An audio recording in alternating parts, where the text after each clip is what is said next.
เหี้ยใครๆก็บอกว่ามึงขี้โม้ไอ้เหี้ยอู้ไอ้ขี้โม้ไอ้สัตว์โตยังมึงไงไอ้เหี้ยขี้โม้เลยสัตว์ ขี้โม้เฮียอะไรขี้โม้เฮียอะไรเอาหลักฐานมาดูดิขี้โม้อะ ให้เขามาพูดเองไหมล่ะ ขี้โม้มาดูดิหลักฐานมาดูดิอะไรขี้โม้อะไรขี้โม้มาดูดิอะไรมาดูดิ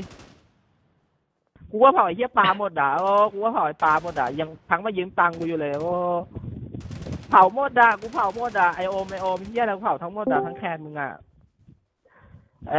เราไม่ต้องลงโพสอ่ะไม่ต้องลงโพสอ่ะเราไม่ต้องลงโพสอ่ะกลัวไปบอกพวกเขาให้หมดแล้วควายโอ้สภาพ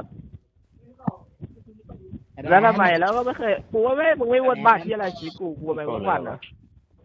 แล้วมันต้องวันนะแล้วมันต้องวันนะ